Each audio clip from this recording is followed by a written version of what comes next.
Bienvenidas. Es un gozo en el Señor poder compartir juntas esta octava sesión en nuestro estudio Hijo de Dios, Hijo de Hombre. Soy Gabriela, tu hermana en Cristo. Que la paz de Dios esté sobre todas nosotras.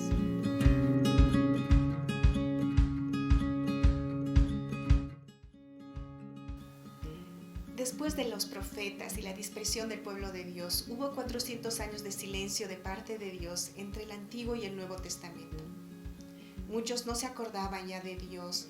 Israel estaba bajo el yugo de los romanos y se habían convertido en simples religiosos de su nación. Sin embargo, por la gracia de Dios, aún existía un remanente que oraba y clamaba día y noche, porque sean cumplidas las promesas dadas a Adán, a los patriarcas y a los profetas acerca del Salvador. De ese remanente Dios cumpliría su promesa, que de la simiente de Dios un día nacería el Salvador del mundo, y esto es realmente glorioso. Dios no olvida sus promesas, Él siempre cumple sus pactos. El plan de Dios tan esperado por años está siendo puesto en marcha. La promesa tan esperada está a punto de ser cumplida y para eso debe venir a vida el precursor del Mesías, Juan el Bautista, anunciado por Gabriel a Zacarías. La primera parte de nuestro estudio está en el relato de Lucas capítulo 1, versos 1 al 15. Zacarías y Elizabeth eran parte de ese remanente, ancianos ya de edad. Ambos honraban a Dios y Dios los amaba, pero no tenían hijos, dice la Escritura. Tener hijos en ese tiempo era considerado una bendición de Dios y no tenerlos era considerado un castigo divino, una maldición. Yo me pregunto, ¿acaso habrán creído ellos que Dios los olvidó? ¿Qué se sentiría pedir a Dios toda la vida y de mil maneras distintas y aún así no tener respuesta? Ellos vivían para la gloria de Dios y la palabra nos dice que así era. Caminaban irreprensibles delante del rostro de Dios. Sea lo que fuere que hayan pensado, estoy segura, nunca perdieron su confianza en Él. La palabra en Efesios 1, verso 12 nos dice que el propósito de los que confiamos en Cristo es darle gloria y alabanza a Dios en todo. Nosotros todos hemos sido creados para vivir para la gloria de Dios y eso es el procurar que en todas las cosas que hacemos, desde las más cotidianas y simples hasta los más grandes acontecimientos, sean todos agradables delante de los ojos del Señor. Y Dios veía esto en esas dos vidas, la esterilidad de Elizabeth y la vejez de ellos no serían impedimento para que Dios les sorprendiera con su favor, para que esa gloria de Dios se manifieste con poder sobre ellos. Sin duda, los tiempos de Dios no son nuestros tiempos y sus caminos no son nuestros caminos, porque Él ve mucho más allá de lo que nosotros podemos ver, pensar o imaginar. Y en su tiempo, cuando nuestras oraciones están alineadas a la voluntad preciosa de Dios, es que los milagros ocurren. Y hermanas, no importa ni la edad, ni el lugar, ni las circunstancias, porque para Dios nada es imposible. Él es el Rey de Gloria, el único que puede hacer posibles los imposibles. La primera parte del plan empieza a ejecutarse. Dios orquesta que le toque en suerte a Zacarías, que de entre todos los demás sacerdotes de su casta, sea él quien oficie en la oración intercesora en el altar del incienso. Este era un privilegio que a lo mucho podía tocarles una vez en toda su vida de servicio o tal vez nunca. Pero Dios, que es Dios, decide que esa tarea la haga el anciano Zacarías. Ahí en el tabernáculo, frente al velo que separaba el lugar santo del Santísimo, sobre el altar del incienso, cuando Zacarías esparce el incienso y el aroma perfumado del incienso sube hasta el cielo y el Señor desciende al lugar, es que Zacarías siente gozo al ser consciente que en ese momento él era la voz de todo el pueblo ante Dios para pedir el perdón de los pecados y orar por la venida del Mesías. Mientras todo ese pueblo que aguardaba orando en el atrio, él estaba deleitándose en Dios, haciendo la voluntad del Señor. Sus anhelos y sus deseos personales pasaron a un segundo plano. Dejó de ver sus circunstancias para ver y hacer los propósitos de Dios. Al fin, él estaba viviendo para la gloria del Señor. Y ocurre algo asombroso. En ese momento, ingresa el ángel Gabriel mensajero de Dios, para hablar con Zacarías en respuesta directa a su oración. Y Zacarías se turba. ¿Y cómo no va a turbarse si está delante del imponente y glorioso resplandor del ángel? No es poca cosa. Mas Gabriel enseguida le serena diciendo: Zacarías, no temas, porque tu oración ha sido oída, y tu mujer Elizabeth te dará a luz un hijo, y llamarás su nombre Juan, y tendrás gozo y alegría, y muchos se regocijarán de su nacimiento, porque será grande delante de Dios. No beberá vino ni sidra, y será lleno del Espíritu Santo aún desde el vientre de su madre.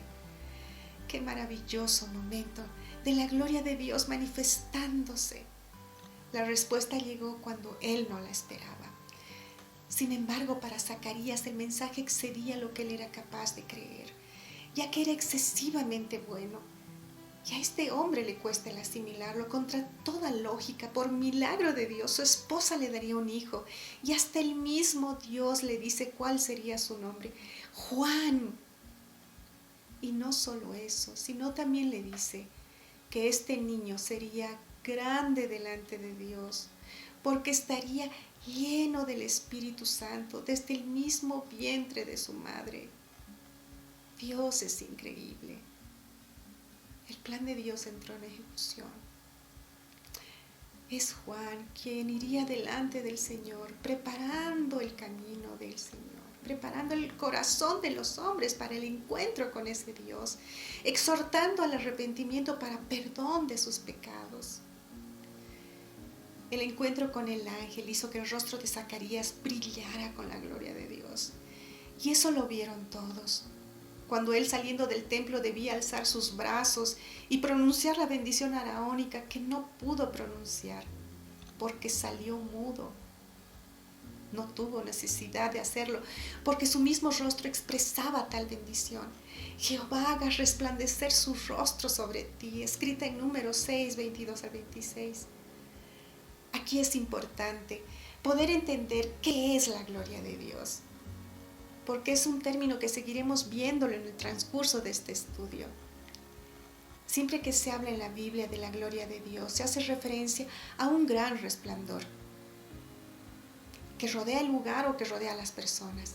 La gloria de Dios es un término para designar a Dios mismo revelándose en su majestad, su poder, su santidad, que no es más que el resplendor fulgurante de Él como ser divino.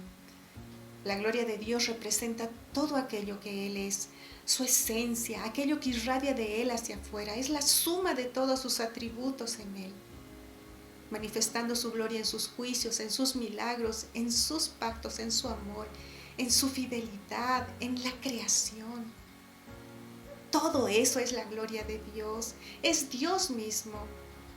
Dios es fiel a su plan, a sus propósitos de gracia y misericordia, y a este pacto que estableció con David, de traer desde su descendencia a uno cuyo reinado no tendría fin, cuya justicia, cuyo poder no tendrían fin jamás. El tiempo de enviar al Mesías había llegado. 6 meses después del anuncio a Zacarías en el templo de Jerusalén, es el mismo ángel Gabriel que, enviado nuevamente por Dios, anuncia a una doncella virgen, el más grande, el más bello y, por qué no decir, el más extraordinario de los mensajes. Le anuncia el nacimiento de Jesús, escrito en el Evangelio de Lucas, en el capítulo 1, versículos 26 al 37. En el relato bíblico, desde la anunciación de Jesús, vemos un despliegue impresionante de la gloria de Dios, todo para que los hombres pudiéramos ser capaces de contemplar su gloria reflejada en el rostro de Jesucristo. Gabriel, que habita tan cerca de Dios y conoce la grandeza del Creador, sabe que el infinito universo no puede contener su grandeza. Y sin embargo, aunque pareciera paradójico, debe ir a anunciar el nacimiento de ese Dios infinito a una muy sencilla jovencita, a una muy pequeña y humilde aldea. ¿Se imaginan a Gabriel mirando totalmente asombrado a esta jovencita, tratando de comprender cómo es que la grandeza del Señor podría ser contenida en esta humilde muchachita? Nazaret es una aldea al noreste de Jerusalén, pequeña, nada apreciada. Por eso es que en los evangelios se dice de ella: ¿acaso algo bueno ha de salir de Nazaret en Galilea? Qué increíble, ¿verdad? No solo el ángel va a Nazaret, en un lugar en medio de la nada, sino que anuncia la llegada del Mesías a María, a una doncella virgen. El ángel Gabriel, obediente a la misión que Dios le encomendó, exclama a María: salve muy favorecida, el Señor es contigo, bendita eres entre todas las mujeres. Has hallado gracia, María, darás a luz un hijo, le llamarás Jesús. Será grande, será llamado Hijo del Altísimo, su Padre es Dios, reinará sobre la casa de Jacob para siempre, su reino no tendrá fin. La gloria de Dios en el Nuevo Testamento se hace visible en Cristo, siendo el Hijo de Dios, el resplandor de su gloria. Es increíble pensar que el que estaba presente en cualquier lugar del universo, de pronto se convertiría en un bebé en formación en el vientre de una mujer. Dios decidió que sería así, venir al mundo como hombre para dar la vida en la cruz, en el Gólgota, en sacrificio por nuestra salvación. Él quiso ser semejante en todo a nosotros, quiso nacer y vivir como cualquiera de los seres humanos. Es por esto que Él es Dios 100% hombre. Las palabras del ángel María las entendía muy bien.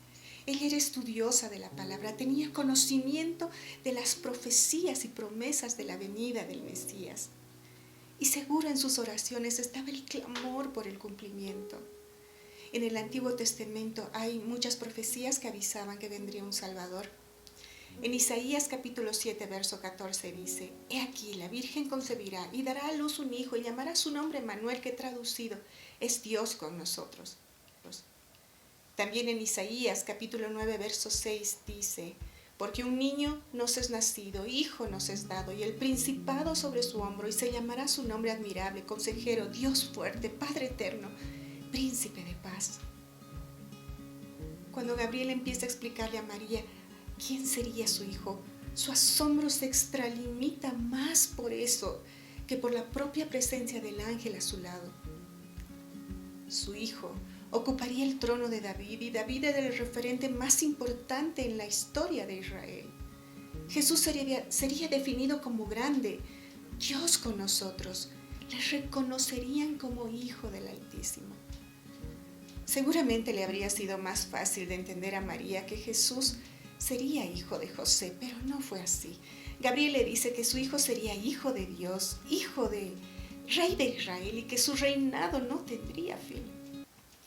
Ante tal asombro y con mucha expectativa, parafraseando ese momento, ella le pregunta a Gabriel: ¿qué debo hacer para que el plan de Dios se cumpla? La respuesta del ángel fue tan increíble como el resto del mensaje.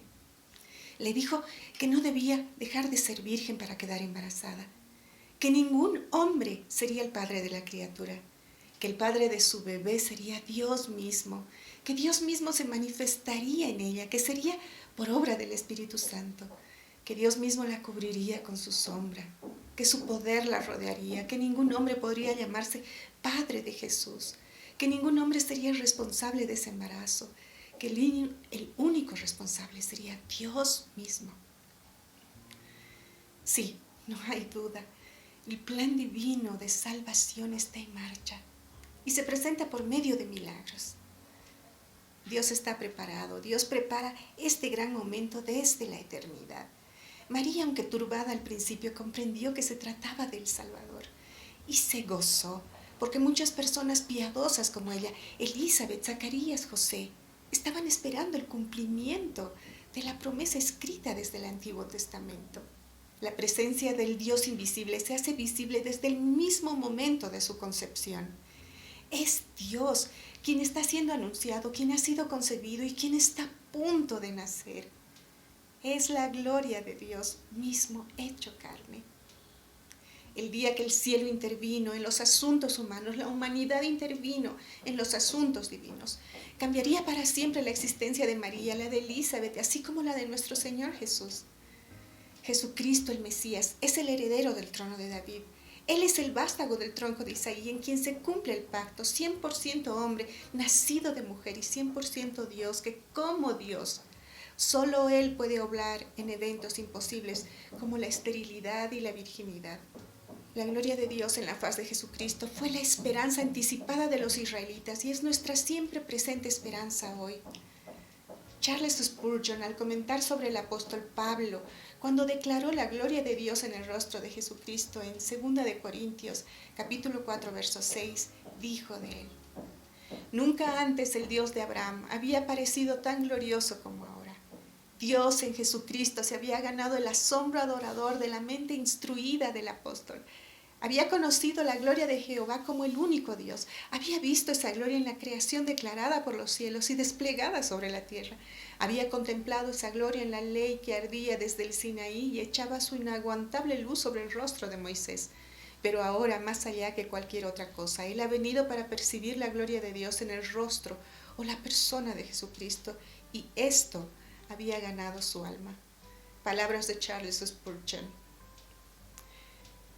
La gloria de Dios en el rostro de Jesucristo es nuestra única esperanza. A través de Él somos justificados por la fe y tenemos paz para con Dios.